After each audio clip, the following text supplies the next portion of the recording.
On March the 1st, 2010, after 5 years in prison in Mannheim, Germany, Ernst Zündel was released.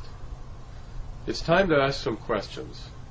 Does Pierre Blaise, who was once Solicitor General, feel good about having sent Ernst Zündel to 5 years in prison for alleged breach of the security of Canada when a secret trial occurred?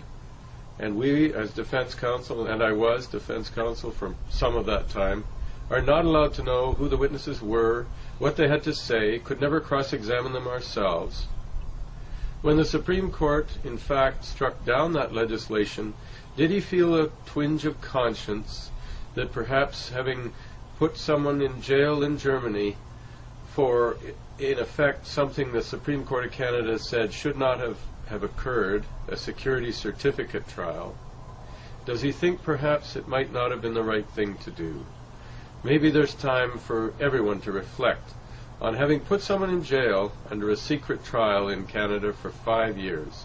Yes, it was only because the German government did it, but we handed them over to the German government.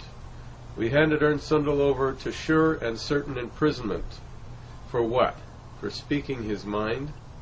Whether he is or isn't a Nazi, whether he does or does not glorify Adolf Hitler, is totally irrelevant.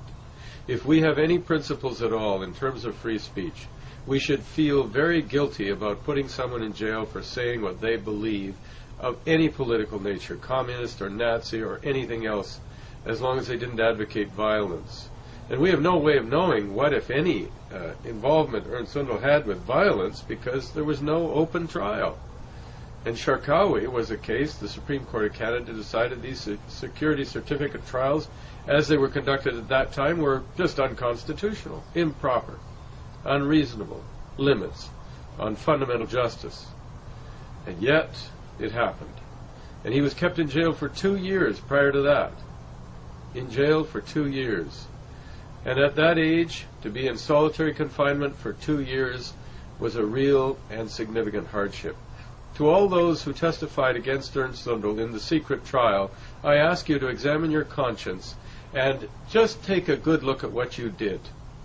Take a good look. We don't know who you are, and I really don't care who you are, but I hope someday you think about what you did to someone who did nothing more than express their personal beliefs about history.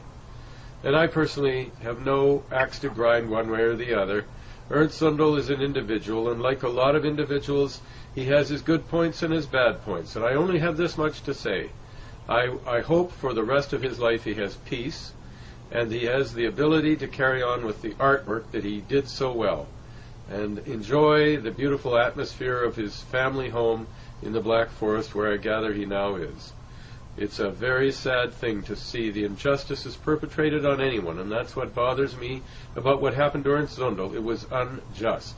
I did defend him from 1984 to 2004, probably 20 years. And in that period of time, he was never convicted of anything violent, and he was acquitted of publishing false news. He was acquitted of anything but, of course, the human rights violation, where truth was no defense, and that's why he left Canada.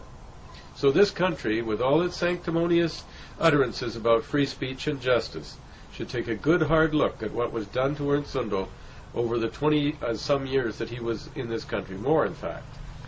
And that's one of the many reasons why I think Canada, unfortunately, is an institution from which Western Canada should escape, build a country where free speech is real, and maintain a land where there will be no more secret trials in Western Canada.